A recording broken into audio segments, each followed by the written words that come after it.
My name is Dr. Richard Kaul, and I'm an interventional pain and minimally invasive spine specialist. The focus of my practice is on minimally invasive spinal surgical techniques.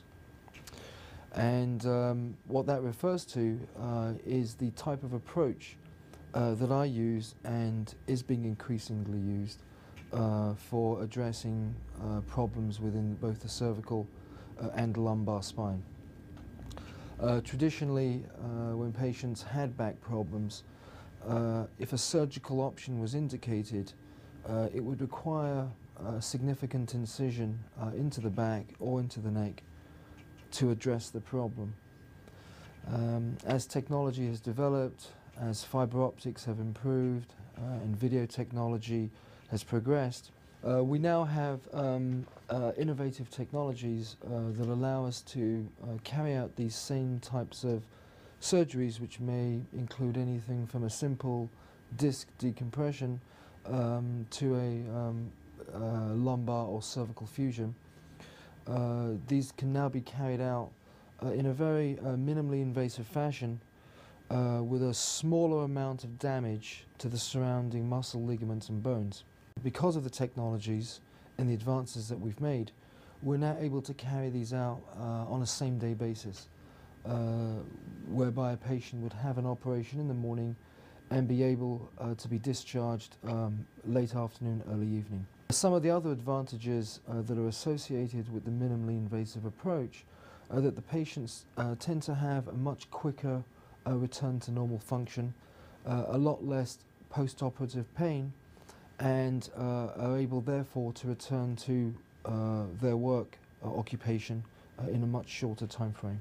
The technology and the techniques that we use have been significantly successful, and one of the things I've noticed with patients is that their reliance on post-operative medications or narcotics seems to be diminished as well. Generally speaking, most people who have back pain, back problems, can be managed in a conservative way, and that can include anything from a simple massage through physical rehabilitation, through the use of medications and cortisone injections.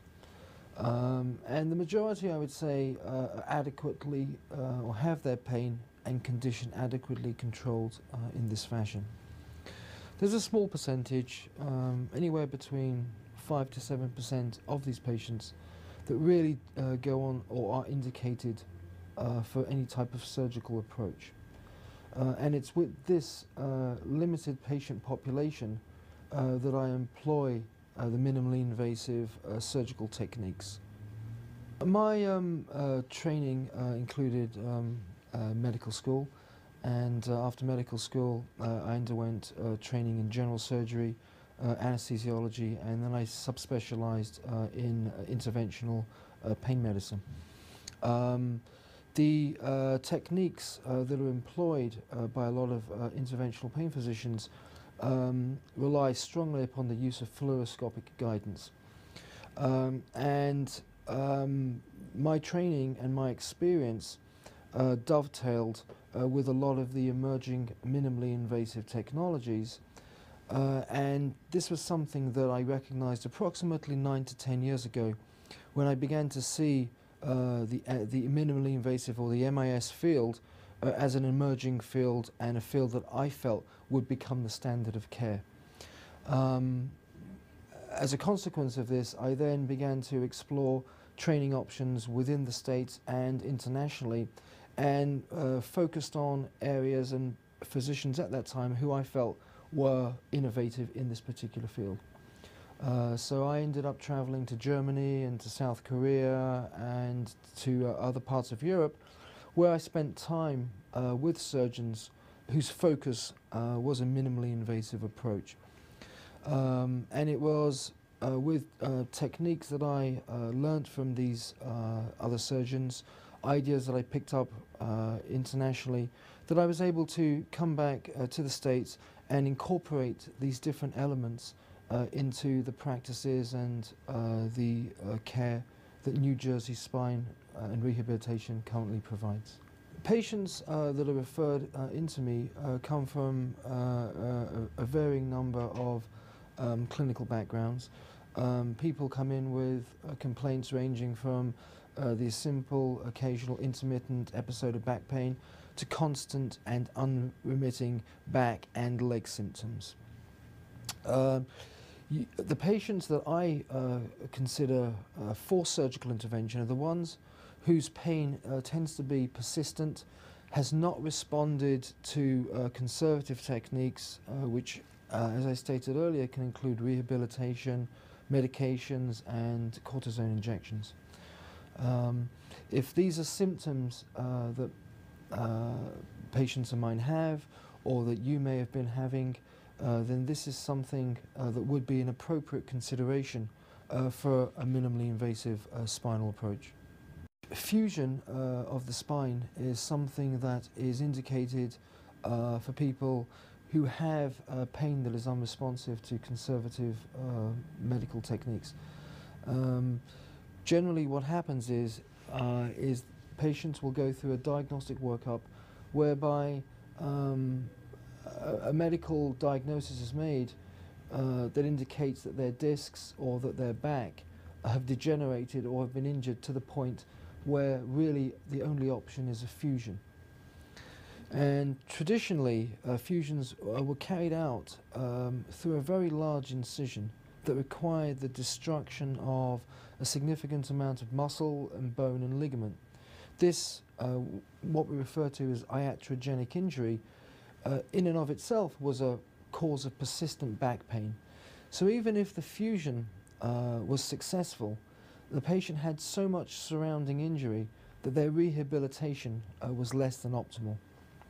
The minimally invasive techniques that have been emerging and that we employ routinely now at New Jersey Spine Rehabilitation avoid the iatrogenic injuries, and we are able to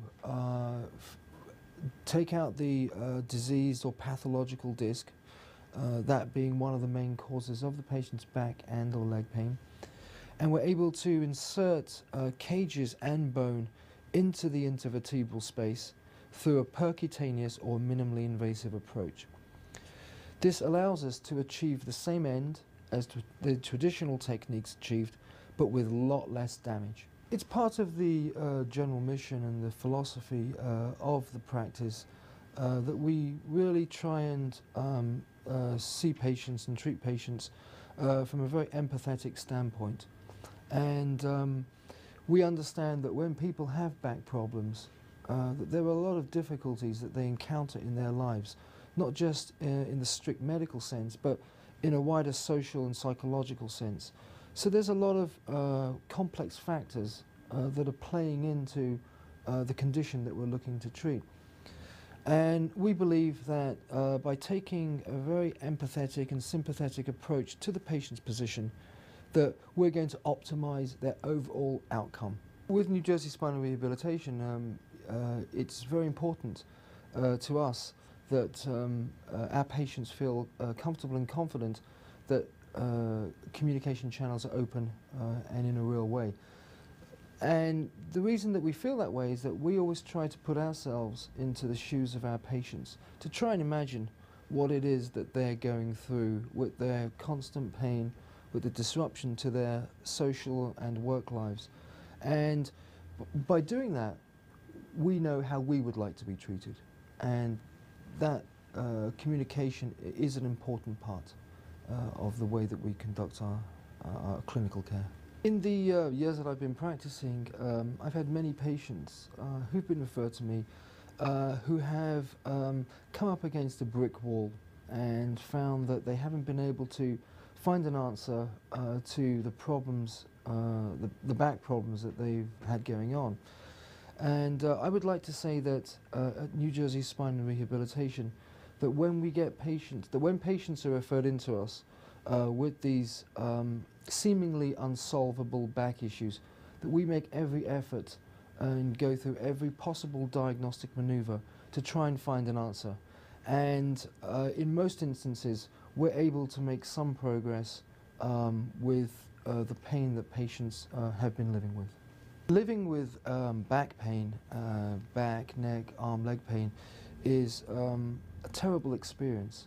And there are answers and there are solutions that exist now with the emerging technologies and with the advances in our understanding of the spine. At New Jersey Spine and Rehabilitation, we would be more than happy to answer any questions or any concerns or even review any films you may have so that we can try to find an answer together to the terrible back or neck problems that you may be experiencing. The satisfaction that comes with treating patients is indescribable. When I've looked after patients and been able to surgically address their problem, it's a great feeling for me and for the patient and their family to address the pain and to alter the direction of their life. My name is Frank Sakala. I've been a patient of Dr. Kaul's for about 11 years. I was a carpenter by trade for 32 years. So my lower back and neck, plus with the accidents I had, my spine started to deteriorate. Before the surgery, I was in a lot of pain. It was hard because I do lifting. I lift tables and run machinery. It was just to that point where I couldn't really do my job anymore and do it right. So I decided to go ahead and have the surgery done. Went there and they sedated me, and the next thing I know, I woke up. They put a brace, almost like a half-cast brace around me. And when I felt better later that late afternoon, I walked out with my wife. It was amazing. I walked out and no long hospital stay or anything. It was truly amazing. I'm able to do the things I couldn't do. And to me, there's nothing greater than that. I would recommend Dr. Kaul to anybody. My wife is seeing Dr. Kaul, and she has back problems. And my one daughter, is seeing Dr. Kaul now too. Dr. Kaul, to me, he's just been a heaven sent, really, because he's a doctor, and he's a friend, and he's everything. Hi, my name is Cheryl Schwartz. I've been a patient of Dr. Kaul's for the past few years. I used to work for DHL, and I've had mainly neck injuries due to the fact of lifting heavy packages, heavy freight. With all the herniations and the bulging discs I had in my neck, I was unable to practically function my daily life. I couldn't move. I couldn't pick up anything. I can barely do housework. Part of my hobbies were taking care of my dogs, grooming my dogs, walking my dogs, playing with my dogs. I had a friend that was going to Dr. Kaul, and I went with her one time. And I mentioned to him about my situation, and he told me he could help me. When I woke up from anesthesia, I looked to see if I had a neck brace, and I didn't. And I said, "Aren't you supposed to put a neck brace?" And they told me Dr. Kaul said no. I was like amazed. No rehab, no recliners. Now I'm able to walk some of my dogs, take care of some of them. I have my little Bijan gets a bath every 2 to 3 weeks. I've already recommended Dr. Kaul to a lot of people, and they like the fact that he's an honest man besides a doctor. My name is Marietta Ernst, and I've been going to Dr. Kaul's for 7 months now. In August of 2009, I was involved in a motor vehicle accident, which resulted in back injury. I couldn't sit, I couldn't stand, I couldn't walk. It was a combination of all three. My life was actually put on hold, to be honest with you. I couldn't go shopping at the mall. We have a boat down in AC. We dock it in Trump Marina. I wasn't even able to do that. I'd have to have somebody help me get on the boat, have to have my husband help me get off the boat. And it was just terrible. I was in constant pain. I took medication after medication after medication, and nothing worked. I had been to maybe 3 back surgeons prior, because I did have surgery 2 years prior to this one. Then I met Dr. Kaul. Very compassionate, very sympathetic. He would tell me every time I went to him, don't worry, we're going to fix the problem. It is now what, 6 weeks, 8 weeks later? I can do just about anything I want to do. We go down to the boat, we go away on weekends, I can go shopping at the mall with my daughter, which I couldn't do. I can go food shopping, which I really couldn't do prior to that. I can carry things. I can drive long distances, no more than, before I could do 10 minutes, and that was it. My life is now back to where it was prior to the accident. My life now feels complete because I can do whatever I want to do. There's nothing holding me back anymore. Dr. Kaul, thank you. You are really the best. I would never have believed it, but actually going through what I went through, you were very compassionate, and I really, really thank you for giving me my life back.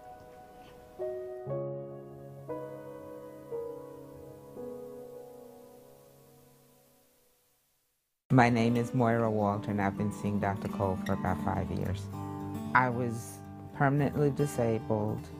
I had the disc herniation. My social life became zero. I couldn't even go to the movies and sit in a movie house. I was talking to my cousin who had been seeing Dr. Kaul. She was talking about how his approach to treatment was really viewing the patient as a whole person. I'm no longer living on the pills, which was the basic goal. I used to take my daughter up to a farm where we have some friends. After the accidents, we have not been able to go up there. One of them just had a 50th birthday, and now that I've had my treatments, we were able to drive up to the farm for the first time. It was major. We were actually able to make it up there and back to go to this birthday party, which was really important for us to do. We are hoping to be able to do some more of that, because we hadn't done that in a long